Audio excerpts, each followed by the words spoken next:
the role of going last here means that, as my mom said at the very beginning, there's a lot of continuity in the stories about my dad.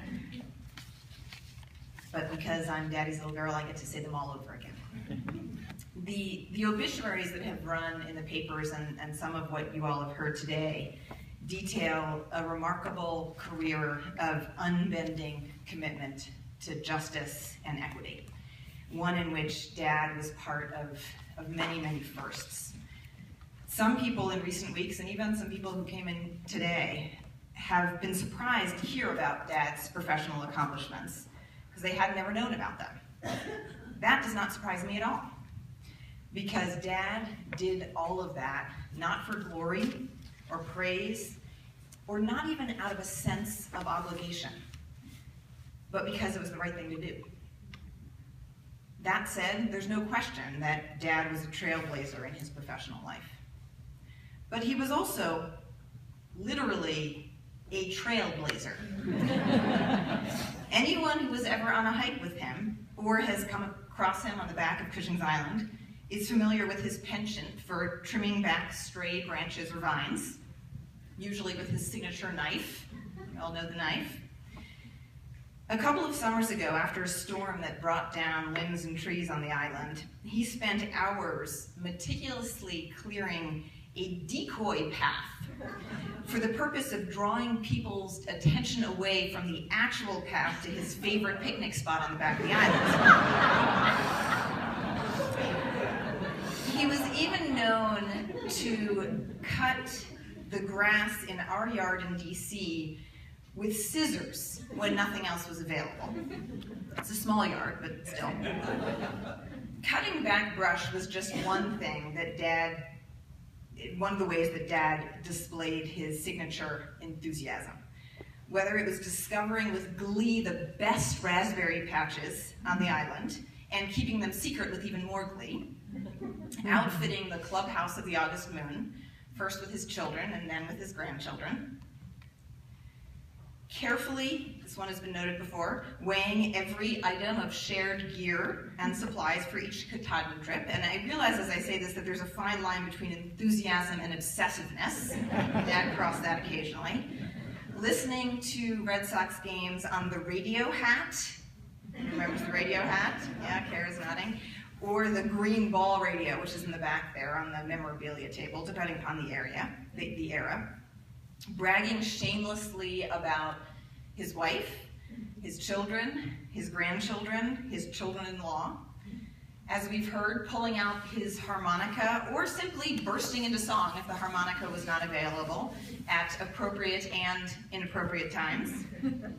Dad approached life with gusto. And of course, his enthusiasm about food, chocolate, cheese, lobster, you've heard about all of those, was matched only by Howard Lickstein's. Enthusiasm aside, Dad could be intimidating. He did not bother to smile or make small talk just to make someone feel comfortable. And his deadpan humor could be very difficult to detect. As kids, we had constantly to deal with Dad doing things like going into a store that sold nothing but lamps and going up to the salesperson and saying, "Excuse me, do you sell lamps?" But it's kind of hard to be intimidated by a man who has a towel draped over his head and is leading his 3 grandchildren in a parade around the house chanting, with me, "The green people," which he did quite regularly. Intimidating or silly, as you've heard, Dad just was who he was, with no pretension and no self-consciousness. And it was an incredibly important lesson for me, for my brother, and for all of his grandchildren about being who you are. Dad was also stubborn. I imagine that many people in this room experienced at one time or another what it was like to be on the right side of that stubbornness. He used it to great effect in his professional life, delivering for clients through his unbelievable persistence, and his loyalty and advocacy for his family and those he cared about was unsurpassed. But probably, at least as many of us, experienced the exasperation of being on the other side of that stubbornness. Dad's patience meant that he could outlast almost anyone in an argument. My first year in college, I went to see a lecture by someone who at that time had just stepped down as a US attorney in New York. You may have heard of him. His name was Rudy Giuliani. And Giuliani was giving a talk arguing that in the specific instance of drug kingpins, that the death penalty served as an effective deterrent. And here I was in my first year of college exploring new ideas, and I thought that was a point worth considering. And I shared that perspective with my dad, who happened to have a very strong opinion that the death penalty was by definition unethical and immoral. Well, for some time after that conversation, I'm yelling for a reason, right? Yeah. Okay. For some time after that conversation, every so often, I would open my mailbox at school to find an envelope addressed to me in my dad's scrawl. No note, nothing written inside, just a newspaper clipping with the often gruesome details of a state-sanctioned execution. Subtle he was not. But he made his point, and it worked. Dad was a pretty straight shooter, certainly not one to lie, but he did have a way of letting other people draw their own conclusions based on, let's say, limited or curated information. One day, when Douglas and I were kids, we were all on a car trip, and we had our dog with us. We wanted to stop for lunch, but it was a very, very hot day. Of course, we couldn't leave the dog in the car. So, Dad put on some sunglasses, put Coco on a very short leash, and we waltzed right into a restaurant with Dad's seeing eye dog.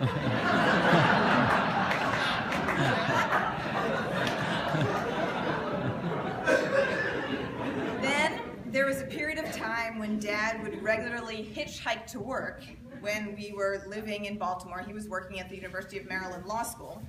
But knowing, as he did, what most people think of his profession, he would hold a sign that said, University of Maryland Medical School. Peter was never one for religion or even what some might term more broadly spirituality, unless you count the Red Sox. But he was definitely one for ritual and tradition. The Thanksgiving plaid jacket that you've heard about, anyone who has ever joined a Kester or Smith Thanksgiving in the last 30, 40 years has seen it. The complex, some might say unnecessarily complex process for moving the floats to the cove for the winter. And then there were his annual treks to Mount Katahdin, which you've already heard so much about, which were more like pilgrimage than camping trip. And Dad was a proselytizer. He literally recruited strangers to climb Mount Katahdin with him, and then indoctrinated them in the myriad rituals of the pilgrimage. Stopping for water with his special cup at the first stream that you cross, and of course using any mechanism to purify water on Mount Katahdin was considered inexcusable for lack of faith in the holiness of the place. Snack at Basin Pond, didn't matter if you were hungry. Fig Newtons on the summit. The only time I ever eat fig Newtons is on the summit of Mount Katahdin. The obligatory scramble to the top of Index Rock for the umpteenth identical photo. Lunch at Sandy Stream with fingers crossed that the moose will cooperate. Over the years, Dad brought scores of people on this pilgrimage, including a whole lot of people in this room. Actually, for fun, raise your hand if you were on a Mount Katahdin pilgrimage. Every trip was special and memorable for him. His very first, which was documented in a letter home from Camp Manitoba, the time when he woke in the middle of the night to find a bear in his lean-to stealing his food. Was that with you, Howard? Or was that someone else? Douglas's first trip with Howard and John Dana. The infamous Black Flies disaster. The first trip with each of his children-in-law. The 50th anniversary climb extravaganza. And dozens more, each with its own set of stories. But there's no question that his most anticipated trip was just 3 years ago when he brought his grandchildren to the summit of Mount Katahdin. That called for a new ritual, which for some reason involved each of his grandchildren holding an American flag, and Papa holding the very flag that he had brought on his very first trip. You have that picture in your program. I started out by talking about Dad's commitment to equity and justice. And I can say with absolute certainty that that commitment never waned. Just over 3 weeks before he died, Dad and I went to see the movie Selma. By that point, he had gotten very forgetful and quite confused, and neither of us was sure if he'd be up to a movie. But for over 2 hours, he sat rapt. I imagine that he was feeling nostalgia and at least a little pride in the role that he had personally played in gaining voting rights for African Americans. And indeed, at the point of the movie, when President Johnson speaks to Congress announcing his introduction of the Voting Rights Act, Dad was emotional as he spoke the words aloud in the movie theater when Johnson said, "We shall overcome."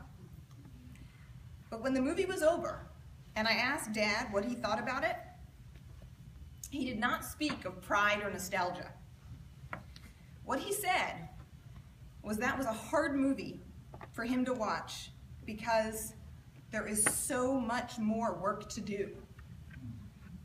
He never let up. So thank you, Dad, for showing us how.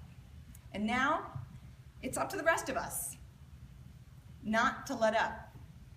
Not for glory, or for praise, or even out of a sense of obligation to Peter, but because it's the right thing to do.